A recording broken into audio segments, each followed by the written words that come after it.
Thanks very much, Kevin. Okay, so I'm going to talk to you about emotions in the workplace today. As Kevin mentioned, I came to my current profession after 20 years in water resources engineering. I basically switched careers when I came to the realisation that the engineering in the organisation I was working for was fine, but the people kept screwing it up. And what the hell is going on here? And then we had a Prime Minister in Australia, Edward Gough Whitlam, who in 1974 said, education is free. So I said, right, okay, off I go.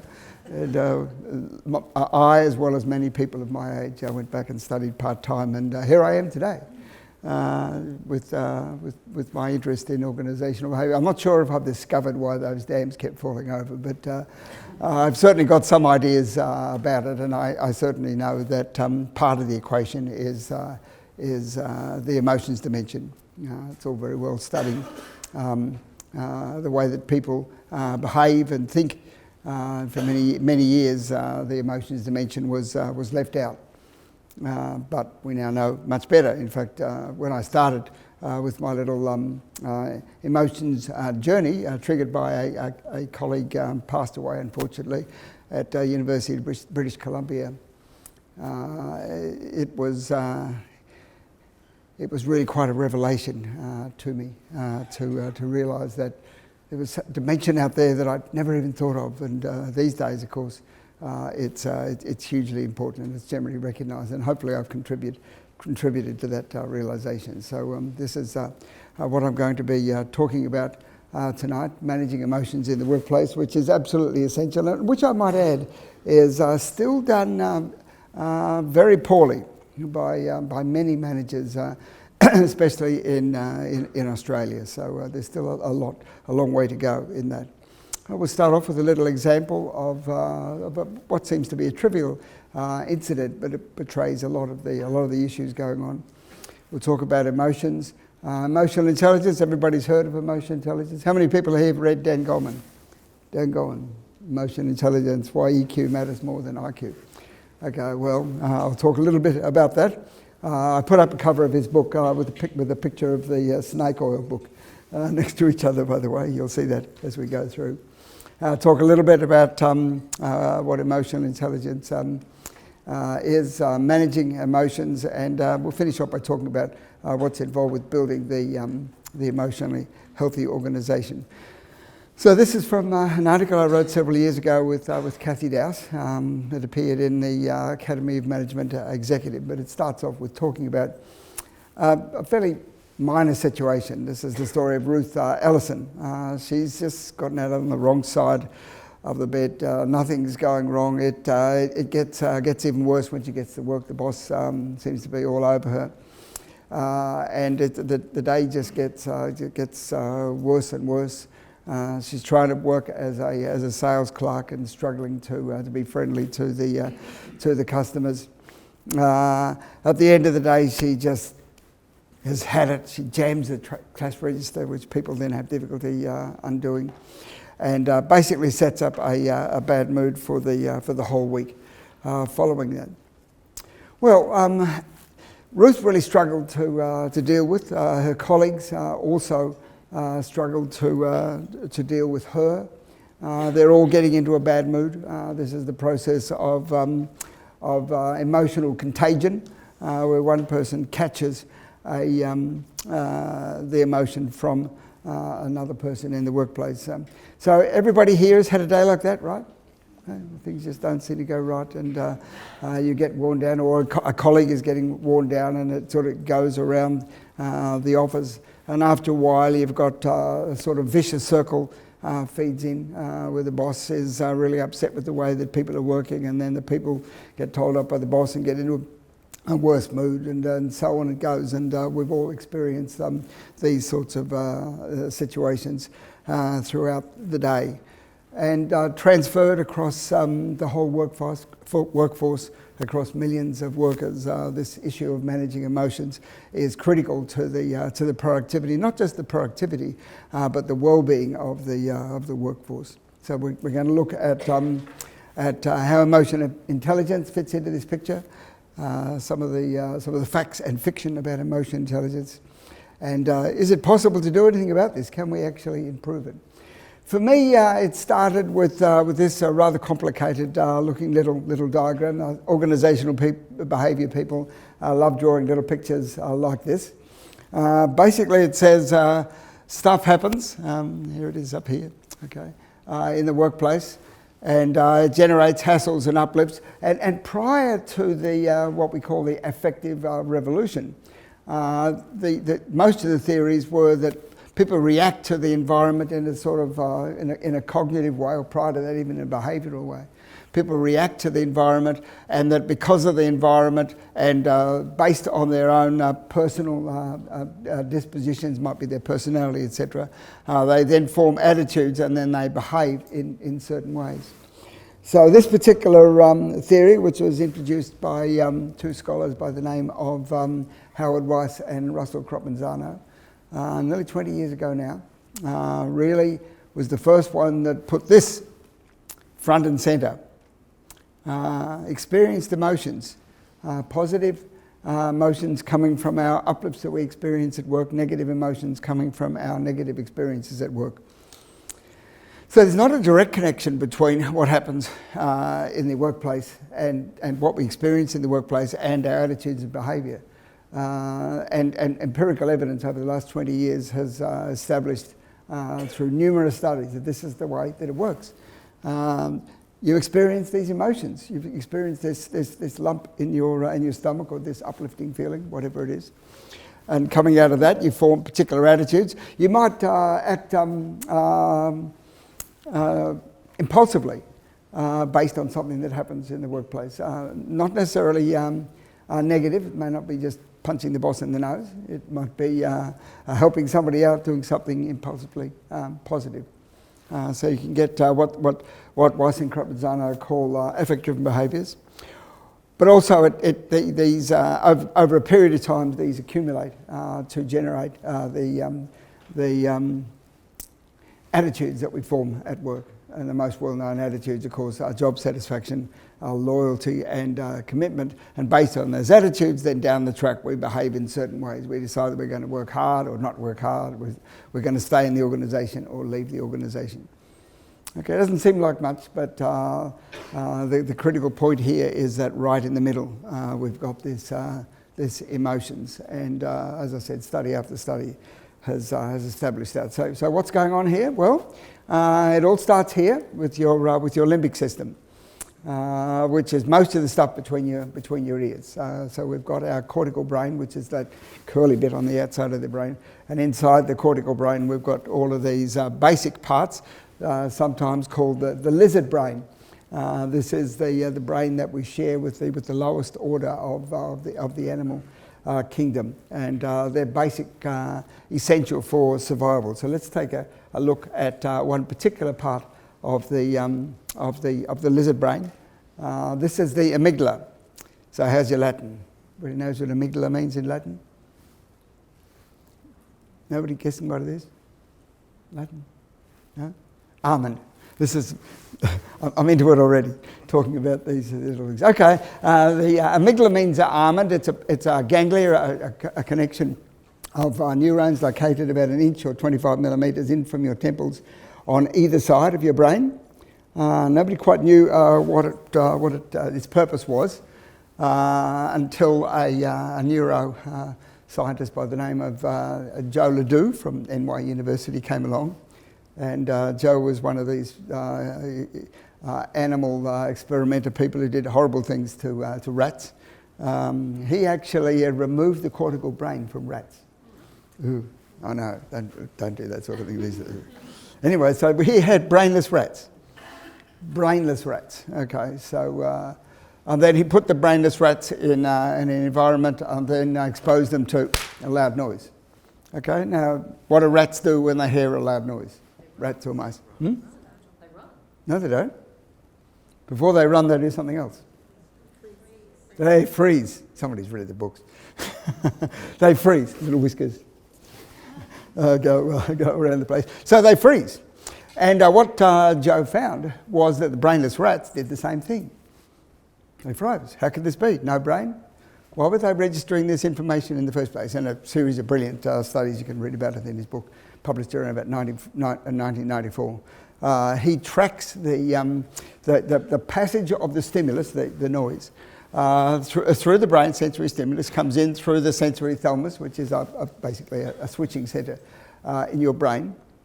And then the information then goes up into the cortex. So this is your cortex up here. This is the part of your brain that solves problems. And over here, it also goes to the amygdala. Okay, now the difference between the amygdala and the cortical brain is, let me tell you a little bit of a story and you'll get an idea. When you travel overseas from New Zealand, especially when you go to Europe or the United States, in those countries, they don't know what side of the road to drive on. I don't know whether you've noticed it, but they go on the wrong side of it. You don't believe me it's the wrong side of the road? It is the wrong side of the road. The Germans, not the Germans, the Romans came to the conclusion that you have to go on the left-hand side of the road so you can strike down your enemies with your sword, right? Okay, you go on the left-hand side of the road, your sword hand's your right hand. They didn't know left-handers in those days.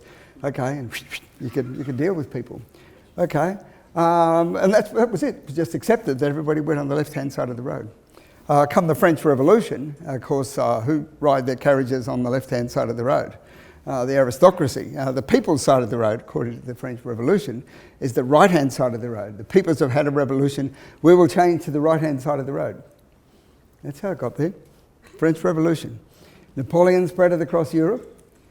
And, of course, it ended up getting transferred to the USA, where General Lafayette, who was the French general who was helping out Washington, says, well, now you have had your revolution, you must follow the French, and you must drive on the right-hand side of the road.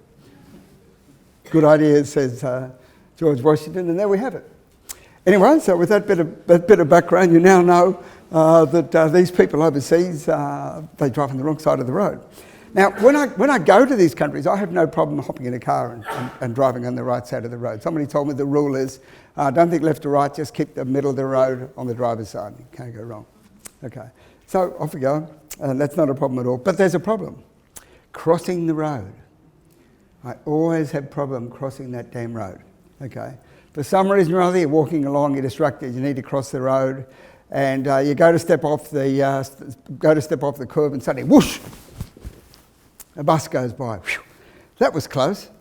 Boy, oh boy, that bus nearly got me. Now, what I didn't do was I didn't say, oh, here comes a bus. It's travelling in the unexpected direction. It's about to hit me and probably kill me. I better step back. If I do that, what happens? Bang, strawberry jam. Okay, so that's not going to work very well. Well, luckily the amygdala's there to catch it. Now, the amygdala operates in about 300 milliseconds.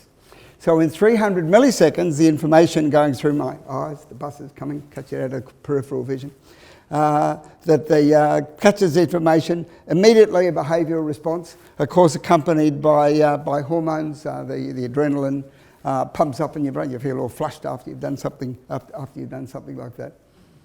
Okay, so it's a basic survival mechanism. This thing operates in 300 milliseconds, the cortical brain about 1200 milliseconds. Okay, so 1200 milliseconds, nearly a second later, you know, you're dead, splattered on the road by the time you come to that conclusion. Basic part of survival. It also has another effect, the amygdala has a few effects actually. It has a direct connection to your memory systems. Okay, it has a direct connection to your memory systems. Think back to 9/11, okay? Back to 9/11, 11th of September, 2001. What were you doing? You know exactly what you're doing, right? You remember looking at that TV set and going, oh my God, look at that. And you remember who was there and what you were doing and everything. The amygdala's done that.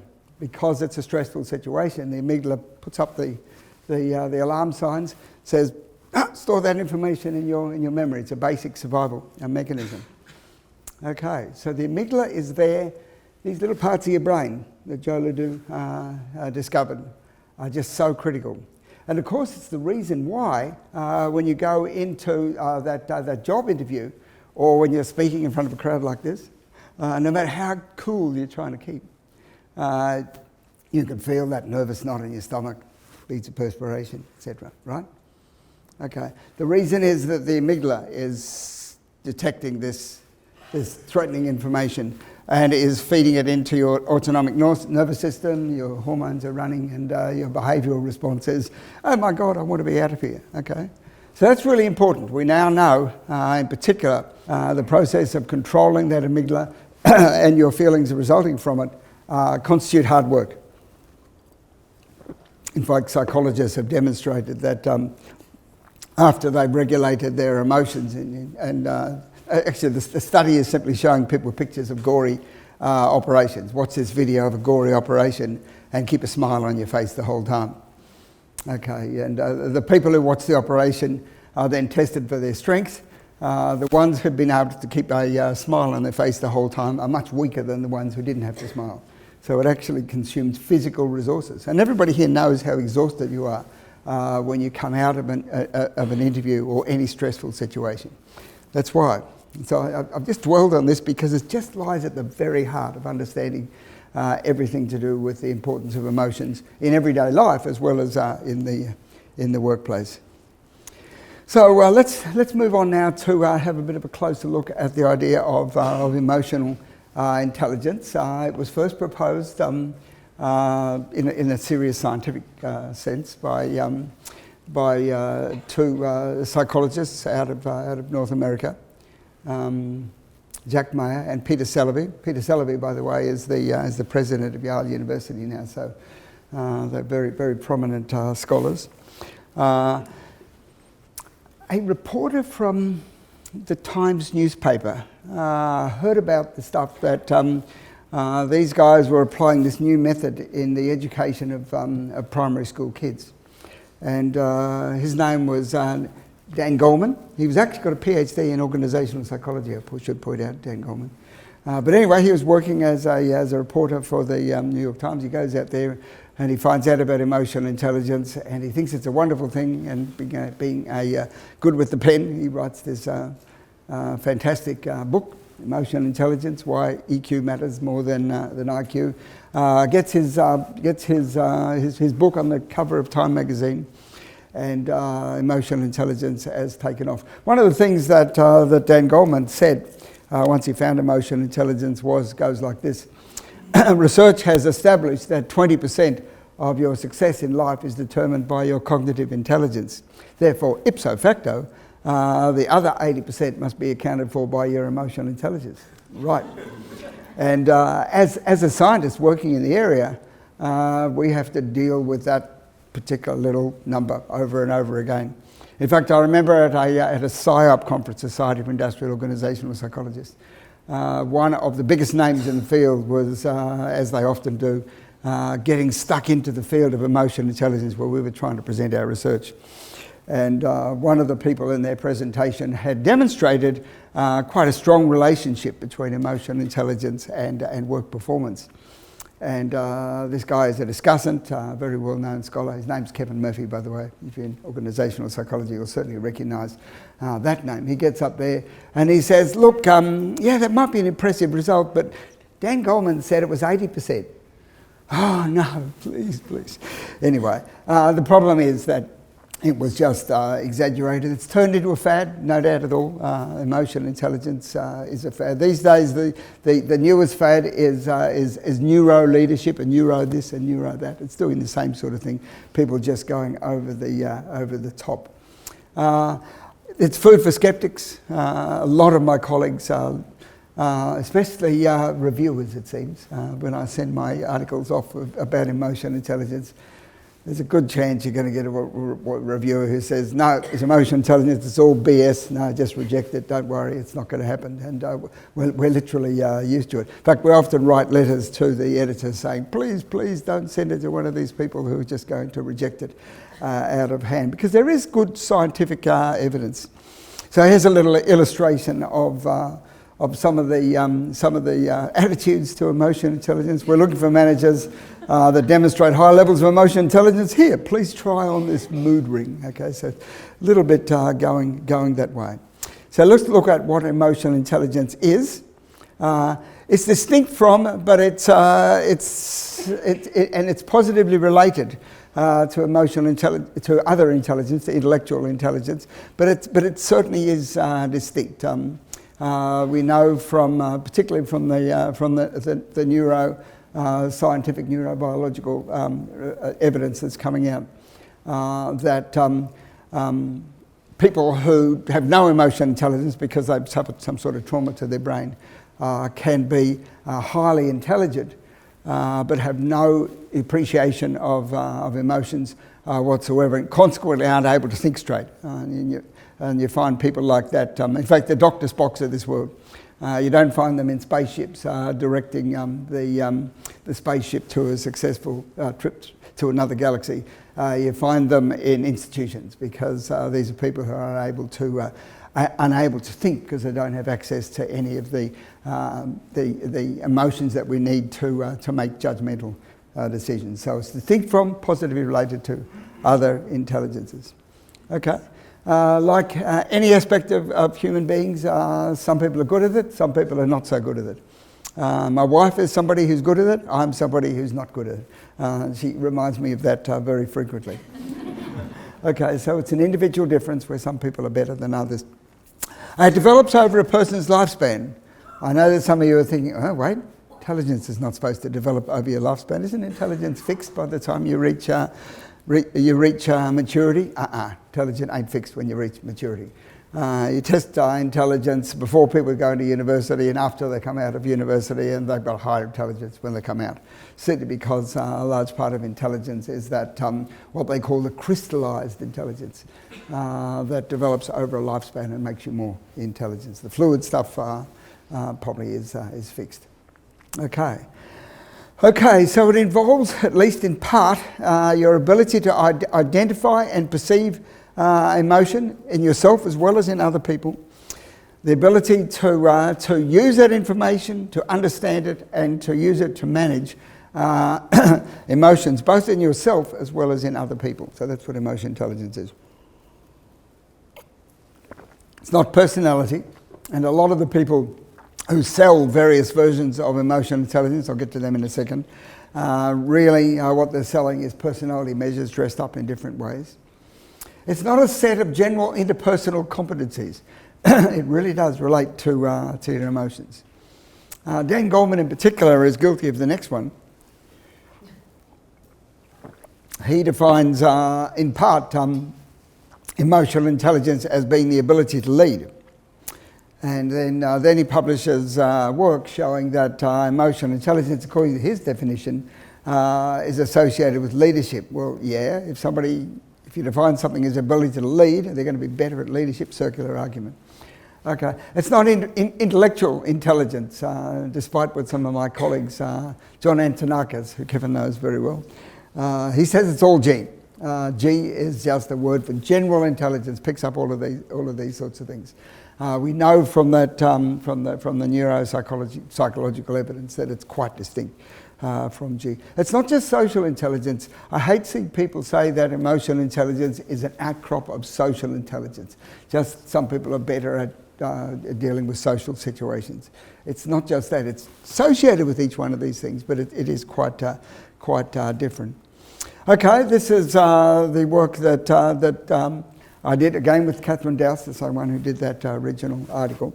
And we identified what we call 3 streams of emotional intelligence. So the first stream is this one here, and I'll tell you something more about that in a second. It's pronounced mesquite. The second stream is sticking to the original Mayer and Salovey definition with self-report, peer report, observational tests. Not quite as good as doing a real emotional intelligence test like an IQ test, but it's one way of measuring it, and it can be more efficient, especially in group situations. Stream 3 are other definitions based on self-report and peer report. So let me talk a little bit about each one of these things, and you should get an idea. Okay, so the mesquite is a new word in the English language. Mayer, Salovey, Caruso, emotional intelligence test. Mayer, Salovey, Caruso, emotional intelligence test. So Jack Mayer and Peter Salovey, they're the academics, and David Caruso is the consultant. And if you want to find out about emotional intelligence and the mesquite, to Google that, but make sure that you go to the David Caruso site. because that's where all of the resources are located. So the MSCEIT is a IQ style test that has right and wrong answers. One of the images in the MSCEIT, for instance, is a picture of rocks, and underneath the rocks it's got a multiple choice question. So I'm not going to put it up there, picture of rocks. You can imagine rocks. Okay. So what do rocks remind you of in terms of emotions? Anger, joy, fear, or nothing? What do you think? Anger, joy, fear, or nothing? Joy. Joy? Rocks, joy. Okay. Fear? Fear? What? Rocks? Well, it might fall on your head. Just a pile of rocks. I guess if they're in Palmyra, they are pretty scary stuff. But no, rocks, pile of rocks, nothing. No emotion associated. But that's the right answer with that one. Those of you who are saying joy and fear, probably you lose marks on your emotional intelligence test in that one. But it's a whole series of pictorial illustrations, presentation of different scenarios, 145 questions in all. Online, commercial test, you've got to pay for it, unfortunately. They give a discount for research, fortunately. But anyway, it's an IQ type style test. It covers these four dimensions that I mentioned before. So here we've got perceiving emotions, which is where it starts. And then using those perceived emotions to facilitate thought. And then once you've done that, then you can go around and understand what emotions is all about and then manage your own emotions and the emotions of others. Here is a lady. She's actually sitting at a board meeting. A student of mine made this video. This is a stop action from the video. This lady's emotions reflected on her face, she hasn't got a neutral face obviously, has been coded by something called the facial action coding system, developed by a scholar and very rich consultant. His name is Paul Ekman. So she's got a particular emotional expression on her face. So we'll do this little exercise that we had before. Okay, so these are the emotions that she could have according to Ekman. He's got these 6 basic emotions. So joy? Nah, probably not joy. It doesn't look too much like joy. Fear? How many people think that's a fearful expression? Fear? A few people think she's fearful. Okay, what about disgust? Anybody go for disgust? Anger? Sadness? What about sadness? Sadness? Any takers for sadness? Surprise? Shaking your head, surprise. A few people have got their hand up. How many people have put your hand up if you got surprise? Give yourself an award, you're right. The facial action coding system basically goes on measuring various bits and pieces of the face in relation to other bits and pieces. The clue here is the eyebrows. Certainly not going to get sadness or anger or that. Of course, with disgust, you've got to get the wrinkled nose. Okay, you're going to get that. Fear, the mouth doesn't. You're not fearful when your mouth's like that. When you're fearful, it's okay. And the eyes open up a lot more than that. Okay, so the mouth tells you about that. Okay, now when I present this particular picture at meetings of the International Society of Research in Emotions or at other university departments that are cluey about emotions, virtually everybody puts up their hand and says that it's a surprise. Lay audiences, I get a few people who pick surprise, but by and large people don't take surprise. So now we know that most of you are not very emotionally intelligent. We can move on. But it's true. Most people, emotional intelligence is like an IQ, so it has the middle value is around about 100, and people will go up and down around that level. Okay, I want to talk in particular about what Dawson and I characterise as the Stream 3 models, because you come across them all the time. They're quite strongly sold in the by the consultants around town. So anybody come across this number? Genos? It comes out of Melbourne. Genos? No? Okay. EQI. Come on, you've come across EQI. Reuven Bar-On, okay, a couple of people have come across that. Okay, Reuven Bar-On's an interesting guy. He's Israeli originally, did his PhD at Rhodes University in South Africa. And he studied alexithymia. Alexithymia, in case you don't know, is a clinical condition where people are unable to recognise emotion. Somebody's got alexithymia. If an angry person confronts them, they'll just stand there and go, "Oh, what do you want?" They don't recognise emotions at all. So he studies this. Part of his studies, he comes up with a scale testing the people with alexithymia. He reads Dan Goleman's book, and Reuven Bar-On is an Israeli. Okay, this is the #1 country in the world for entrepreneurship. He thinks, this is how I can make money. And he goes off to, interesting, the same company that publishes the MSCEIT, Multi-Health Systems in Toronto in Canada. He goes off there and he says, I've got this great test, look at all these wonderful properties of it, and he starts selling. And in fact, the people at MHS tell me that the EQI is easily the largest selling emotional intelligence package in the world. Self-report, and almost completely accountable by its correlations with personality. So it's a measure of personality, not emotional intelligence, despite what they say. Okay, Dan Goleman's got his own test called the Emotional Competencies Scale. It's not bad as a consulting tool, but it's not emotional intelligence. As I said, it includes leadership and that sort of thing. Basically, all of these tests, which are so popular, just like this little number here that was also very popular about 100 to 150 years ago. So snake oil cured everything. Emotional intelligence cures everything. Doesn't. Okay. But certainly if you want to do emotional intelligence, you need to look at that MSCEIT and the Mayer and Celebi work.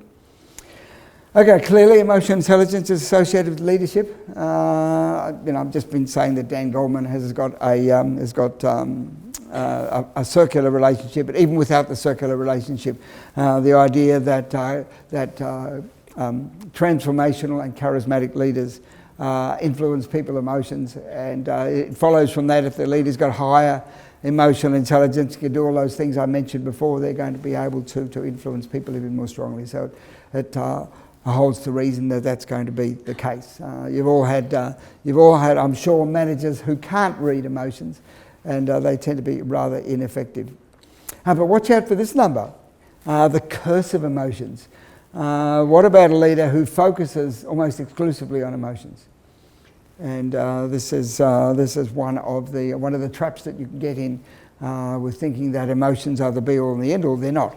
Emotions are part of the equation. Dan Goleman might have said 80%, but it's actually emotional intelligence accounts for about another 20%. We think these days of your success in your career, in your life. But 20% intellectual intelligence, 20% for emotional intelligence, which is a big hunk. But the other 60% is all the other things that happen in your life. Powerful other people who might help you, luck, and all of the things that you can lead to a successful life. You're probably thinking at this stage, yeah, but what about those leaders who manipulate people for their own nefarious purposes? Exactly right. It's called strategic emotional intelligence. People who actually use their emotional intelligence to influence people, sometimes not in a very positive way. Bernard Bass called it pseudo-transformational leadership. People who seem to be transforming people's lives for the better, but in the end ultimately lead them in a very negative direction. You can think of characters. You've only got to see those images of Hitler at the Nuremberg rallies, right? And the way that he just simply totally took hold of people's emotions. So that's an example of that. Okay. This has got a bit of emotional intelligence. Anyway, there we go. My student Peter Jordan did an interesting study where he looked at emotional intelligence in teams.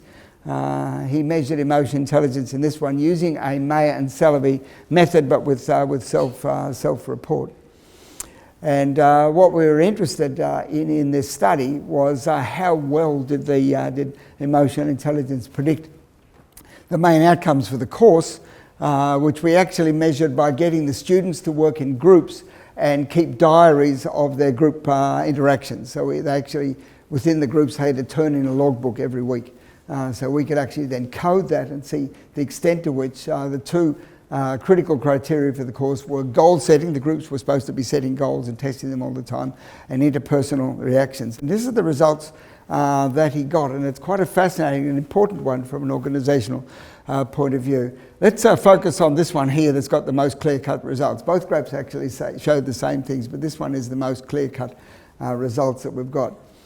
Basically, the high emotional intelligence groups, the group emotional intelligence for this study was just averaging the members of the group. So the high emotional intelligence groups basically could do it from the start. Even though there was a little bit of an improvement towards the end, they could do it from week 1. The low emotional intelligence groups, on the other hand, were hopeless at the start. Week 2, they didn't have much of a clue at all about goal setting. Okay, but by the end, the groups are exactly the same. Okay, this has quite an important implication from a managerial point of view. It means if you do the testing and find out who's emotional intelligence, don't waste money trying to train them. There's no point in trying to teach emotionally intelligent grandmas to suck eggs, basically. They already know how to do it. So that's an interesting little lesson there, that there is something called group emotional intelligence, and if as an employer you can measure it at the start, you can save money on the training. This is my student Gemma King, who's currently working on this project. Gemma is measuring stress using cortisol. So in the studies that she we have ethical clearance for these studies, but we scare the pants off our students basically in these sessions. Stress them out with threats of being ostracised or abusive supervision. We measure their stress by getting them to spit into little dials full of little files, spit their saliva into these little files, take it away, and we measure for cortisol, which is a hormone secreted when you're feeling stressed. And before that, we get them to complete the MSCEIT. So we get them to do the MSCEIT, and the correlation between their cortisol reading and their measure on the MSCEIT is actually 0.4. It's actually negative 0.4. It's probably a little dash in front of that one. Negative 0.4. The more emotional intelligence they are, the more they can read the signs in themselves, manage their emotions in themselves, okay, and consequently they tend to be less stressed. The ones who have the low emotional intelligence are the ones who get pretty stressed. And we successfully debrief. We haven't had a single complaint from these studies, so don't panic. Don't panic. But Gemma is just writing up these studies at the moment, and hopefully it'll be published fairly soon. Okay, well, this takes us to the other important managerial implication, which is the work of emotion management, known in general as emotional labour. This lady here, Ali Hochschild, studied flight attendants, and she wrote this book called The Managed Heart. And basically, these are people, flight attendants in particular, who do that emotion work that's so exhausting, and it's what wears out flight attendants and anybody working in the service industries who are doing it. It affects their performance, it affects their health, and anybody working in the customer area, we have to smile all the time. By the way, it also affects people who have to growl all the time as well. So if you're working in the debt collection area or the policing area, or even funeral parlour operators standing there watching people do crazy things during funerals and they can't smile, right? Okay, so anywhere where you've got to regulate the emotions, it's hard work, and it can wear you out. It depends upon the type of emotional labour that you do, by the way. If you try to fake your emotions, the effects are much worse than if you use method acting, which is called deep acting. So if you use deep acting, instead of trying to just keep a fake expression on your face, you go around to work thinking of the last time you had a celebration. You can sort of keep your face smiling. And it turns out it's less worrying when you do that. So it depends upon the type of emotional labour. Of course, the best thing is to really enjoy your job and have a smile because you're just having fun. But that doesn't happen all the time. If you had a rough day, maybe you need to think and reappraise the situation. You maybe need to think of a happy time. Some of the things you can do as a manager, basically be on the lookout for people who are struggling. Intervene effectively and preventatively. We'll talk about that in a few minutes' time. Become aware that you do need to diagnose people, not just on their cognitive abilities, but on their emotional abilities. With my colleague Ron Humphrey, we've been writing about leading with emotional labour. So leaders themselves can actually use their emotional labour, and this is associated with their emotional intelligence as well, to contage emotions and to practice that. But again, done poorly, it becomes very exhausting. So you can lead with emotional labour, but it can become emotionally exhausting. Okay, I'm going to finish off by just talking about what we've got to do to develop the emotionally healthy organisation. Basically, as in any health situation, there's two approaches, prevention and restoration. So just as it might be with your health, you want to prevent the medical things happening to you, but you also want to restore if things do go bad. Keys of a positive and friendly emotional climate in the organisation. So this is just spread the feeling right across the organisation that this is a positive place. We all know the experience of going into an organisation where everybody's just grumpy all the time and you can't help but feel stressed in that situation. Set up rewards and compensation systems that are directly related to the extent to which people model this positive and friendly atmosphere. And finally, actually purposely select employees who are going to do better. So the emotional intelligence tests, for instance, are widely used in selection now. It may be because Peter Celebi is the president of Yale University, but if you want to get into Yale University, you've got to do an emotional intelligence test these days. So there's an example of a world-renowned educational institution coming to the conclusion that that's how important emotional intelligence is. Okay, some of the things that you can do. Just simply work out what's positive and negative about the jobs that people are doing. Think back to that affective events theory we had at the start. What are the hassles? What are the uplifts? Diagnose the hassles and the uplifts. Identify the challenges and do things that are going to buffer those challenges and give people some sort of protection from them. Model a healthy emotional expression yourself. Bosses who go around the place making everybody feel miserable and being grumpy, etc., don't help much. But at the same time, don't try to fake it. So we know that surface level emotional labour makes you worn out. It doesn't work very well. You need to be genuine in that regard. Actually, one of the key findings from the affective events theory research is that it's the accumulation of positive or negative that has the strongest effects. It's not so much the intensity. People can withstand a couple of setbacks, but if it's day in, day out, hassle, hassle, hassle, hassle, that's what wears you out. And again, on the positive side, having one or two celebrations doesn't help very much, but if you're in a workplace where there's constant uplifts going on, that's going to lead to these positive outcomes I'm talking about in this talk. Specifically reward and encourage desired behaviour in terms of their emotional effects. Very little done in Australia, but it's becoming a very strong movement in the United States to set up these positive work environments, including direct expectations that people are going to behave like this. So if somebody is constantly grumpy and upsetting people in a workplace, see that as an aspect of their work performance. It's going to affect the work performance of everybody around them. Select for positive emotional attitude. I've been there before. Actually, do an emotional intelligence test.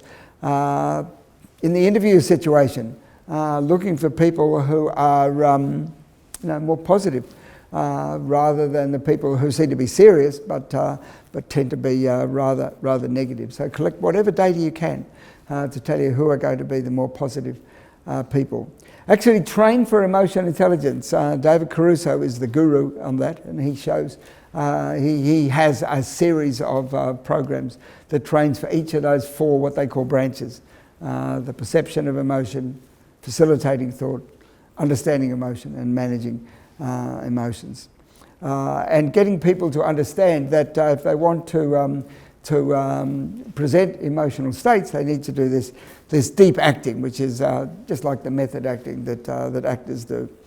And through these methods, stop people from burning out emotionally, which often happens through emotional labour, not done well. Change the organisation's culture. If you've got an organisation that just has a long-term culture, sometimes you need to rally the troops. You need to try to change the culture by bringing in explicit rewards that's going to encourage people to move from one state to another. It's hard to change culture, but if you don't change it, if you don't begin to try to change it, it'll never change, and can lead you into difficulties. Actually, redesign jobs, as the Ritz-Carlton Hotel says. Do whatever is necessary to meet the requirements of customers, and actually make part of the criteria for job design situations that lead to trust and positive thought in organisations. Deal with problem employees. Maybe even say to problem employees, well, this is not the place where you should be working. It's sort of, what is it called? Being nice by being cruel, or whatever it is. Anyway, the idea is that sometimes for the good of the organisation as a whole, you need to take some tough decisions to do that. Okay, so that's the content. This is the plug now for the EMONET group. If anybody is interested in participating in our listserv, which has about 1,600 members worldwide, including mostly academic, but certainly including quite a lot of practitioners, maybe 200 or 300 worldwide. All you have to do is just go to this website, or just Google EMONET, or just Google me, or whatever. We do run this listserv. We've had it going now since 1997. We run biannual conferences. You can see the list of conferences there. We've just a year ago finished our conference in Philadelphia, and we're just planning at the moment for our next conference, which is going to be in Rome. All the details you'll find on the website if you are interested in pursuing it. And as Kevin said, I edit a book series. The book series is tied into the conference. Basically, the chapters in the books are about half based on the papers coming out of the conference, and half based on invited contribution. But we're just gearing up at the moment for Volume 12, just corresponding early today quite vigorously with authors, etc., getting ready for Volume 12, which will be sent off to the printers early next year and published in the middle of next year. But and Volume 12 will be Emotions and Organisational Governance. So please, if you're interested in this, again, just Google the title and you will find it. There we are. Thank you very much, everybody. I hope you found that interesting.